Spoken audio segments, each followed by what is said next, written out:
प्यारे बच्चों, physics Galaxy Niharika classes में आपका नीरज गुप्ता के साथ स्वागत है। बच्चों, मैंने अक्सर देखा हुआ है, अनुभव किया हुआ है, बच्चे थ्योरी तो बहुत अच्छे से पढ़ते हैं लेकिन प्रैक्टिकली ज्ञान उनको नहीं होता है। अब प्रयोग करना तो बच्चों को अच्छा लगता है, वो चाहते हैं कि हमको प्रयोग कराया जाए, लेकिन कभी भी सुविधाएं नहीं होती हैं, समय के अभाव में प्रैक्टिकल नहीं कर पाते। तो मैं चाहता हूं कि आप लोग प्रैक्टिकल कीजिए, अपने घर में रखी वस्तुओं से ही आप प्रैक्टिकल कर सकते हैं। अब जैसे आपसे मैं कहूं अपवर्तन क्या होता है, तो आप कहेंगे प्रकाश का एक माध्यम से दूसरे माध्यम में जाने पर विचलित हो जाना प्रकाश का अपवर्तन कहलाता है। आप लोग कुछ समय तक तो इसको याद रखेंगे लेकिन फिर आप भूल जाएंगे। लेकिन अगर आप लोग एक प्रैक्टिकल कर लें तो आपको ये चीज़ बिल्कुल स्थायी रहेगी, आप कभी भूल नहीं सकते हैं। चलिए फिर इसी बहाने हम लोग एक प्रैक्टिकल करते हैं। आइए अपवर्तन का प्रैक्टिकल करने से पहले कुछ इंटरेस्टिंग जादू देखते हैं। खास जादू नहीं है, बस आपको आपकी आंखों का भ्रम है। आप ये देखिए, नींबू और ये टमाटर रखे हुए हैं। मैंने इस नींबू को इस पानी के भीतर डाल दिया हुआ। आप देखिए, कुछ साइज कुछ बड़ा लग रहा है क्या? ये देखिए, ये साइज कैसे बड़ा हो रहा है? हमने तो छोटा सा नींबू डाला हुआ था। आप देखिए, बिल्कुल ध्यान से देखते रहिए। मैंने एक नींबू डाल दिया, वो इतने बड़े बड़े नींबू कैसे हो गए? क्या पानी सोख लिया क्या इन नींबुओं ने? आइए कुछ प्रयोग और करते हैं। ये आप देख रहे हैं पेंसिल है। मैंने इस पेंसिल को इस पानी में डाल दिया हुआ। आप ये देख रहे हैं, ये क्या हो रहा है? पेंसिल तो सीधी थी, ये टेढ़ी कैसे हो गई? अब सीधी हो गई और अब ये फिर से टेढ़ी हुई और ये कुछ उठी उठी लग रही है। और इसमें जो अच्छा लिखे हुए कुछ बड़े बड़े हो गए। पेंसिल का कुछ साइज बढ़ गया पानी के अंदर। बड़ा मज़ा आ रहा है कि मैंने इस पेंसिल को टेढ़ा कर दिया। आप इसी प्रकार से इस चम्मच को देखिए, ये चम्मच भी टेढ़ा हो गया। मैंने इस चम्मच को टेढ़ा कर दिया, बाहर निकाला, सीधा हो गया। चम्मच टेढ़ा हो गया, सीधा हो गया।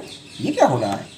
अब देखिए, मैंने अपने हाथ को इसमें डाला, मेरे हाथ कुछ मोटे हो गए और कुछ उठे उठे लग रहे हैं।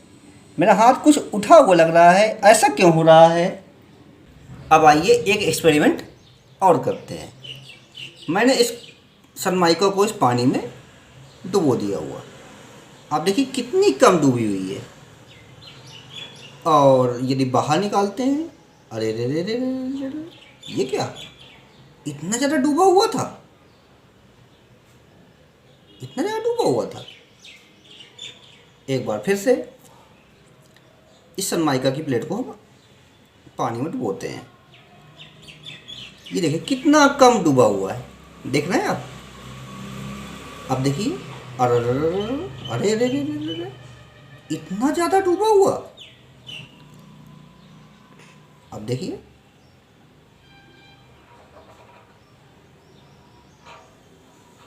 तो बच्चों एक बार ध्यान रखिएगा कि अगर आपको तालाब कम गहरा लगे तो उसमें आप कूद मत जाइएगा, क्योंकि उसकी वास्तविक गहराई ज़्यादा होती है और आपको लगता है कि ये तालाब कम गहरा है। तो इस बात का ध्यान रखिएगा, ऐसा अपवर्तन के कारण से होता है। अभी हम लोग इसको डिस्कस करेंगे। चलिए एक प्रयोग हम लोग और करते हैं। ये देखिए, ये सिक्का पानी में डूबा हुआ है, लग रहा है कि कम गहराई पर है, लेकिन ये वास्तव में ज़्यादा गहराई पर है। आइए एक प्रैक्टिकल और करते हैं। इस नींबू को मैं पानी में डाल रहा हूँ। इसकी चाल बढ़ेगी या घटेगी? आपका क्या जवाब होगा? आपका जवाब होगा कि इसकी चाल घट जाएगी। बिल्कुल यही ऐसा ही कारण अपवर्तन का भी है। जब एक माध्यम से दूसरे माध्यम में लाइट रे जाती है तो उसकी चाल चेंज हो जाती है। यही अपवर्तन की घटना का कारण है। आइए अब अपवर्तन रिफ्रैक्शन का एक्सपेरिमेंट देखते हैं, कैसे लाइट रे एक माध्यम से दूसरे माध्यम में मुड़ जाती है। आइए ये देखिए, मैं एक प्रयोग कर रहा हूँ। आप यहाँ पर क्या ऑब्जर्व कर रहे हैं? आप लोग यहाँ पर क्या देख रहे हैं? प्रकाश की किरण हवा में ऐसे जा रही सीधी, तो इसको आगे सीधी जाना चाहिए, लेकिन ये मुड़ क्यों रही है? मेरे को समझ नहीं आया। क्या आप ये प्रकाश का मुड़ना देख रहे हैं? क्या आपको ये प्रकाश का मुड़ना दिख रहा है? ये आप देखिए, इस घटना को प्रकाश का अपवर्तन कहते हैं। आप देख रहे हैं, ये आपतित किरण है और पानी के अंदर अपवर्तित किरण है और यहाँ पर एक अभिलंब खींच दिया जाएगा। तो आपतित किरण, अपवर्तित किरण और अभिलंब तीनों के तीनों एक ही समतल में होते हैं। अगर मैंने इसको ऐसे किया हुआ तब नहीं दिखेगा, इसका मतलब आपतित किरण का समतल अलग है। लेकिन अगर मैंने इसी प्लेन पर लाइट को डाला हो, लाइट को आपतित कराया हुआ है, तो आपको ये अपवर्तन की घटना बिल्कुल साफ समझ में आएगी। आप ये देख रहे हैं, ऊपर की ओर माध्यम हवा है और नीचे की ओर का माध्यम जल है। तो प्रकाश की एक माध्यम से दूसरे माध्यम में जाने पर उसका मुड़ जाना प्रकाश का अपवर्तन कहलाता है। मेरे ख्याल से आपको समझ में आ रहा होगा। तो एक बार फिर से, प्रकाश का एक माध्यम से दूसरे माध्यम में जाकर मुड़ जाना प्रकाश का अपवर्तन कहलाता है। प्रकाश का एक माध्यम से दूसरे माध्यम में जाने पर विचलित हो जाना प्रकाश का अपवर्तन कहलाता है।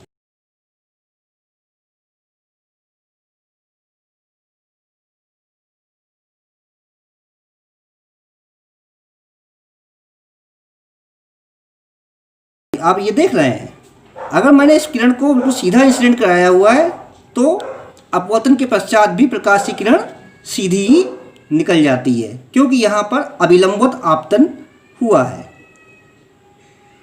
आप देख रहे हैं, प्रकाश की किरण को अभिलंबवत आपतित कराने पर अपवर्तित किरण सीधी निकल जाती है।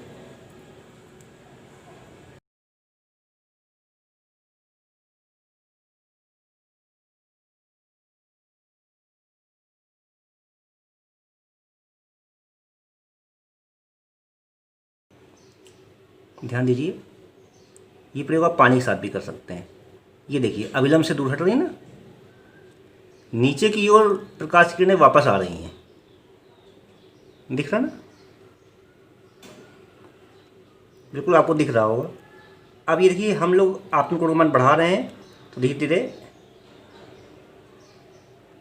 ये स्थिति आ गई क्रांतिक कोण की स्थिति। ये अपवर्तित किरण इधर की ओर झुक रही है, ध्यान दीजिएगा, ये झुक रही और ये देखिए, यहाँ आप देखिए अपवर्तित किरण झुक रही और ये क्रांतिक कोण जैसी स्थिति आ रही है। और इसके बाद किरण वापस इसी माध्यम में वापस आ रही है।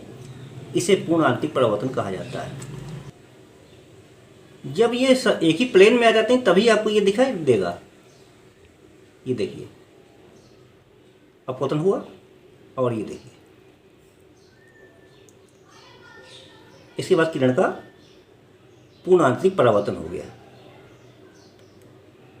ये ध्यान दीजिए, ऐसे किरण गई, ऐसे। तो आप लोग कहते हैं कि प्रकाश की किरणें कैसे अपवर्तन होता है, आपको दिखाई कम पड़ता है। तो मैंने काफ़ी प्रयोग किया हुआ और देखा कि करके दिखाएंगे आपको। आप ध्यान दे रहे होंगे, बन रहा है ना।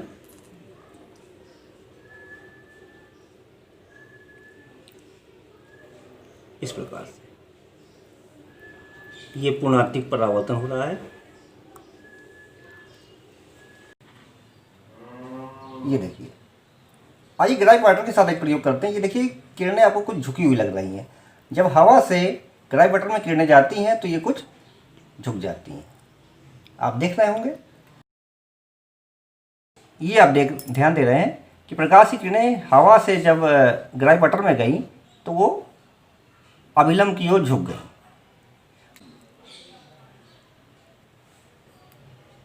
आइए कुछ उल्टा करते हैं। ये देखिए, जब हमने ग्राइप वाटर से किरणें भेजी हुई हवा में तो ये देखिए कुछ झुक गई, और जो नीचे इस तरह से किरणें आ रही हैं वो परावर्तन भी हो रहा है। यहाँ पर अपवर्तन और परावर्तन दोनों ही दिख रहे हैं। आपको केवल ऊपर वाली रे को देखनी है लाइट ऐसे गई और ऐसे बेंड हो गई। ये अविलंब से दूर हटी हुई, जरा आप ये भी ध्यान देंगे, ये थोड़ा सा दूर हट रही है। मेरे ख्याल से आपको समझ में आ रहा होगा। देखिए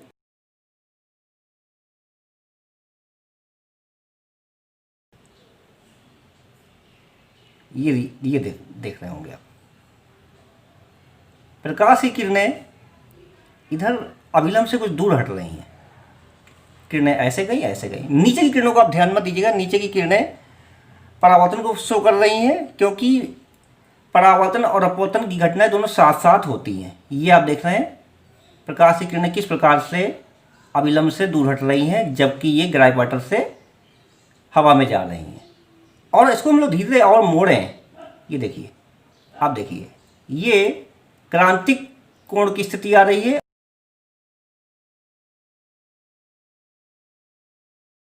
और क्रांतिक कोण से अधिक कोण पर प्रकाश की किरणों को हमने आपतित कराया हुआ, तो संपूर्ण प्रकाश वापस लौट जाता है। इसे पूर्ण आंतरिक परावर्तन कहते हैं। यहाँ पर प्रकाश की किरणें ग्राई क्वार्टर से हवा की ओर जा रही हैं, तो ये अविलंब से दूर हट जा रही हैं। और आप नीचे की किरण मत देखिएगा, क्योंकि ये परावर्तन की घटना हो रही है। आपतन और परावर्तन दोनों साथ साथ होते हैं। तो आप ये देख रहे हैं किरण ऐसे गई और ऐसे आई। बहुत ही क्लैरिटी से इसको हम लोग को देखना है। दोनों ही किरण आपको दिख रही होगी, ध्यान दीजिए। ये आप ध्यान दीजिए। अब जैसे जैसे हम लोग आपतन कोण का मान बढ़ाएंगे, वैसे देखिए ये किरण इधर की ओर झुक रही है। ये देखिए, ये स्थिति आ गई क्रांतिक कोण की स्थिति।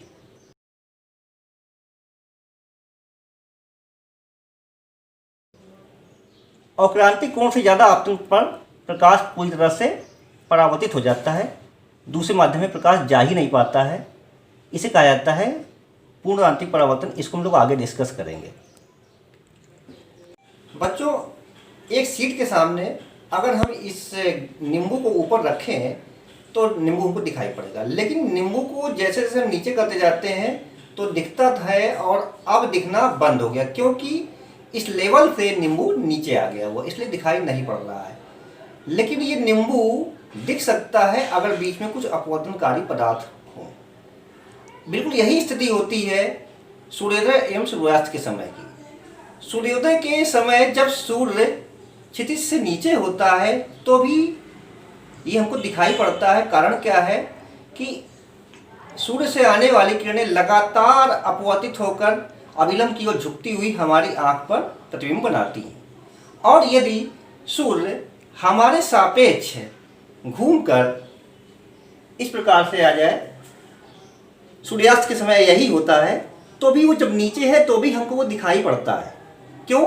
क्योंकि सूर्य से आने वाली किरणें लगातार अपवर्तन के कारण से, परत दर परत अपवर्तन के कारण से अविलंब की ओर झुकती हुई हमारी आंख पर इमेज बनाती हैं। इसी कारण से हमको सूर्य दिखाई पड़ता है, जबकि वो क्षितिज से नीचे आ गया होता है। बच्चों, हमें उम्मीद है आपको ये प्रैक्टिकल करने में काफ़ी मज़ा आया होगा। ऐसे ही और इंटरेस्टिंग प्रैक्टिकल देखने के लिए हमारे चैनल को सब्सक्राइब कीजिए। मिलते हैं नेक्स्ट क्लास में।